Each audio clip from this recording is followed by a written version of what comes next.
Are you ready to start the day? Yeah!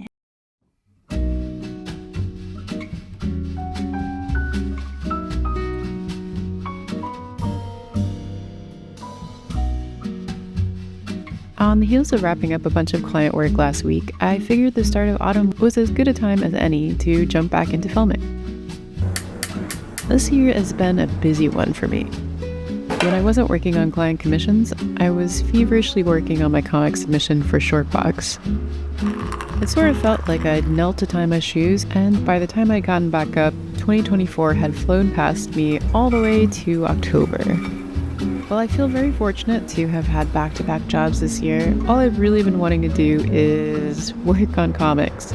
And juggling the two has not been easy for me.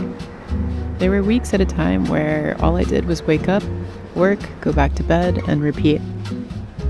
Yeah, you could say I was locked in. Now that I finally have some time and I've gotten some rest, I feel like I can more fully experiment with comics making. Earlier this year, I felt so rusty while working on my Shortbox comic. It's been 5 years since I worked on a multi-page comic, after all. But despite the many challenges I encountered, I found myself falling more deeply in love with comics as a medium. I have a sick compulsion to work on them, okay? This newer comic I'm working on is a bit of an experiment with shorter form comics integrating color. From time to time, I write shitty poetry in my notes app, and I want to make short comics that incorporate it. This is the first of a 4-pager that incorporates a knight and her sacrificial offering to a cave-dwelling monster. Although I originally conceived this small idea many months back, I've recently started playing Elden Ring for the first time, and I can't help but try and channel some of those vibes into this comic. Funnily enough, it's said that Elden Ring was deeply influenced by the manga Berserk. I guess the inspiration has come around full circle back to comics. And I know, I'm 2 years behind the hype with Elden Ring, but hey, better late than never. I initially got into Elden Ring after streaming Gab Smolder's playthrough of it during very long work hours, and I have to say I was really swept up by its world building. So much so that I wanted to walk around in it firsthand, so to speak. However, I'll be the first to tell you that I absolutely suck at this game. When I'm not fleeing, screaming in panic, or virtually flailing, I die constantly. But I will say that it is nurturing my stubborn petty streak.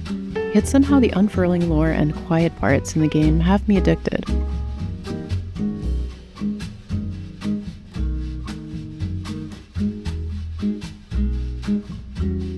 Back to speaking about comics, I'm glad I can take my time with this one, unlike needlessly stressing myself out about the deadline for Shortbox.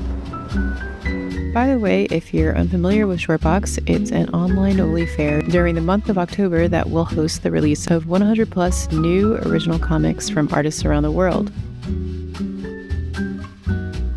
Initially, I had a whole different comic in mind for the fair, but by the time I'd laid out the pages, I realized it was too long, and I really wasn't having fun in the digital inking process. So I switched to something slightly shorter and more manageable around April. The comic of mine that will be released in October is called Rejectamenta, about 2 rival creation gods who vie for the validation of an older god. One learns both the joy and the cost of bringing something new into the world. It's a brief, slightly silly musing over the creative process in the context of a dysfunctional family. I probably got a bit self-indulgent with the fantasy elements, but each time I worked on it, I felt like more and more detail in the world-building aspects was demanded of me. I still think there's more I would add if I were to go back to it. And should it pique your interest, you can download a copy starting on October 1st until October 31st. It's normal to feel slightly sick when it comes to something you're excited about, right? Right? Let me show you Sumi's lunchtime hiding spot.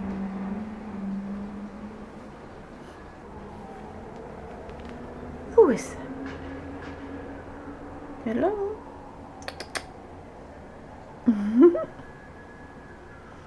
Oh, you want to go back? Okay.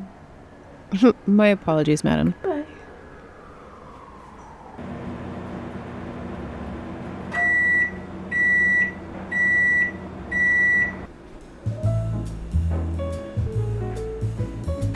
now that the weather is cooler, it is officially soup season. And boy, do I love soup. Currently, I'm obsessed with Melissa Clark's lentil soup. It uses a bit more onion than I've seen in other recipes, giving it a light sweetness. But I wouldn't recommend it in conjunction with coffee because reasons. Switched between all the summer client work and comic making, I visited Scotland with some friends. I'd never been before, but to supplement my lousy memory and stave off the inescapable sands of time, I decided to keep a little travel sketch journal of our travels. While I didn't get to see Nessie at Loch Ness, I did manage to have a high tea with some hairy coos. They were most polite.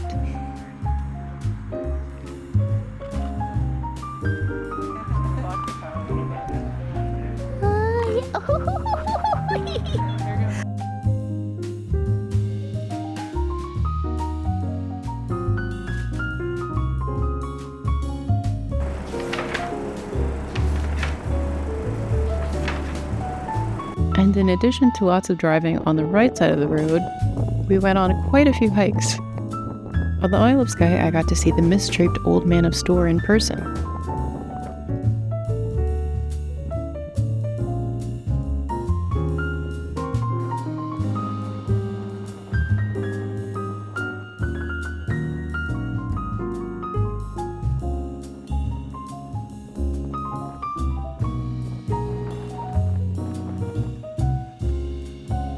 But my favorite hike may have been through Curing. In addition to all of the tiny flora interwoven with cliffside paths, were stunning views of the fields below.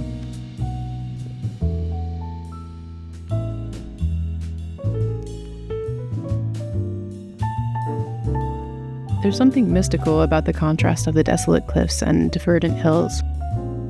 And sometimes it felt like being in a Roger Eggers film. I mean that in the best possible way.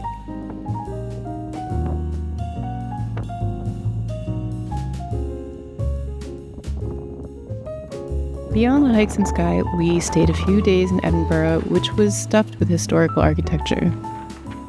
I suppose you could say the same of most European cities, but I was pretty obsessed with many of the decorative details crammed into every nook and cranny. So many floral motifs, particularly the thistle, in everything from street lamps to window coverings and wall reliefs. A few people back home asked about the food, which I was pleasantly surprised by. Edinburgh even had some great vegan options, like the tempeh shepherd's pie at Mum's Great Comfort Food. And other than that, I mostly stuck to seafood. Work can be all-consuming at times, but this was a very welcome break.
Here are a few more snippets of the trip.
Thanks for watching till the end, and see you next time.